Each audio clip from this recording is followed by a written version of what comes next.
Tojima Wants to Be a Kamen Rider episode 8 is now out. We're going to talk about it, but I want to hear what you guys have to say about this episode as well. So smash that like button for me, click subscribe, hit that hype button as well if you can, and let me know your thoughts down in the comment section below. And without further ado, let's get into episode 8 right now.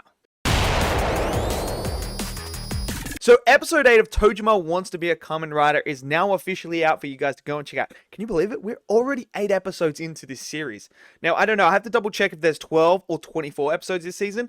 Nevertheless, episode 8. Can we just say how freaking awesome this series is? Can we just appreciate this series for a moment? It's just, it always brings a smile to my face. This is one of those series that I can see myself watching on repeat quite frequently. I'm falling in love with this series so much. It feels like a passion project. It feels like it's got so much heart and soul, and it feels like it's made by a fan of Kamen Rider. That's what I get from this series. And mix it with the jokes, with the action, with the great animation, and you've got yourself a recipe for success right here. So, episode 8. We obviously continue on from that beautiful episode of episode 7 that was last week, where we dove into a character who was not one of our main characters, regarding Shocker and how he fell in love with Shocker and how become a Shocker combatant. Now we move into this one where we actually have a pretty dark start to this episode. I was caught off surprised by how dark it was going to be. So we have this female combatant from Shocker walking around. Now she is a bulkier woman, and she's going around and purging all of the combatants who no longer are brainwashed. Now, in this episode, we actually find out why the brainwashing doesn't work, and it's to do with love. Obviously, we know our main characters, there's a couple in there who actually fall in love, and that's how her brainwashing was able to be stopped, was through love. And that is the same thing here. So that is confirmed, 100% guaranteed. That is how you break the brainwashing. She starts taking them out one by one. And there's one where there's a bathroom scene where the guy's head's there and the blood there. He's about to propose to his girlfriend. And, we see the girlfriend sitting there waiting in that. It was actually very dark and I felt very bad. But it was the third person that was killed, where turns out this guy, who's on the phone with his daughter at the time with a cake and a present for her birthday by the sounds of it, is on his way back. She confronts him, and he's no slouch though. He talks about how the Shocker ability takes into account your previous build and strength regarding your human form. So he turns into it, but he was part of special forces and that. So this man he knows what he's doing, and he's whooping her. He is hitting her with the knife and everything like that. And he then makes a comment of I could take on a monster at this point because I'm fighting for more than just myself. I'm fighting for love. I'm fighting for my family. Next thing you know, the bat monster guy comes down, lands on him, and squishes him. Blood everywhere. Yeah, man's not going home to his family. That was a tough one. I was like, oh, that's dark. That's really, really dark. We just went there? This series is full of laughs and that. And I'm like, holy moly. So we have that. And then the Batman starts giving her blood and gets stronger in that. So obviously something's going to happen with her. And then we get to our main crew again. Tojima and the crew, all the Kamen Riders. They're all sitting there, and the V3, the brother, is like, we're going to go train. We're going to go do individual training for 10 days. Then we're going to meet up. We're going to have a tournament. And we're going to figure it out, man. We're going to figure out who's the strongest in the group. Because that's what this guy wants, man.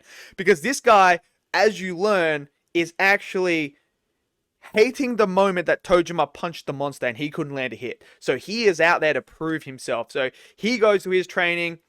Obviously, the couple, they go to training. Tackle goes trains on herself, and Tojima goes train by himself. So Tojima fights the bear again, which was great to see. I love the music, man. Rider, Rider. Oh, let's go. Every time that song comes on, I'm just hyped, man. That song is so peak when it comes to getting you hyped up and ready to fight. So he starts fighting. Obviously, the comedic element is the bear talking about oh, I can beat this mere human and that, etc. And then the bear actually goes into a pose where he's on the back I surrendered, still gets kicked by Tojima.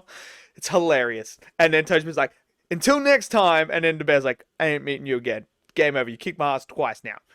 So they all do their training. Tackle's doing her training. She's talking about how she's got to get faster and that, and everything like that. And then they meet up at V3's house, and he's got a ring, and the comedic thing is like, I've got a ring built. So you're thinking, okay, this man's got like a wrestling ring or some sort of like cool ass ring. Man just cut out a dirt patch, and they make that comment. It's like, that just looks like a section of your yard. And he's like, I worked so hard. I got the roller and brought it here and rolled it all out. Let's do it. And this is like how peak the comedy is. We're gonna draw lots to see who fights. They draw the lots, and obviously we have Tackle gets the bye first because there's 5 of them, so she gets the bye, and she's gonna verse the winner of V3 and Tojima. So the big battle that we all want to see straight away. This is giving me Goku versus Vegeta vibes of the tournament, where we're like, okay, Goku and Vegeta first round, you're giving us the 2 big guns off the bat. That's what's happening here. And then obviously the couple, they must fight each other. And as they're about to do this, because, you know, I'm sitting there, I'm like, oh shit, we're about to get the big fight.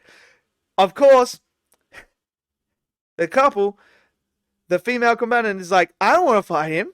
No, I'm not fighting him early on. I want to meet him in the final. So she's got this whole plan, and she starts doing it. So the brother's like, fair enough. You're newlyweds. I'm not going to make you fight each other straight off the bat. Would you rather fight Tojima? Would you rather fight her? Would you rather fight me? And then he's like, okay, so what's going to happen is, so now we have Tackle still gets the bye. She's going to fight the winner of the 2 brothers who are going to fight each other. And then Tojima's going to fight the female combatant. That's how it's going to go down. And I love how V3 is like, they're like, the female combatant's like, what is the point of this tournament? Like, what is the point? And he goes through and talks about it and stuff. It's hilarious. It is so peak. The comedic side of this show just makes me laugh and makes me smile. You can, if you're ever in a bad mood, just put this on. You're going to have a freaking ball. So we have the battle set. We're ready to go. And I can't wait to see these battles. I can't wait for episode 9. So I really, really enjoyed it. Now, the animation has been great. I've really enjoyed the animation. I think the art direction and the artwork itself is so good. It really is. It makes me just wonder what happened to One Punch Man. This would have been fine for One Punch Man, but hey, I guess that didn't happen. Anyway, enough of shitting on One Punch Man. Tojima Wants to Be a Kamen Rider episode 8 is fantastic. Like, this whole entire series, the whole entire 8 episodes have been fantastic. And you know what? I think this is one of the most underrated animes of the season so far. I think, you know what? I might say that this might be the most underrated anime right now of the whole entire year. It is that good. And if it continues down this route, and it continues giving me this quality and executing on this level, it might sneak into my top 10 for the year. It might sneak in there. Right now, my top 10 is, I mean, I'm pretty much, top 5 is almost on lock right now, but it's the other 5 spots that I'm chopping and changing all the time. But this is just, I'm really, really loving it. So let me know what you guys thought of episode 8. Did you guys enjoy it? Did you not? Let me know in the comment section below. Smash that like button, click subscribe, and I'll see you guys next video. Until then, stay safe and peace out.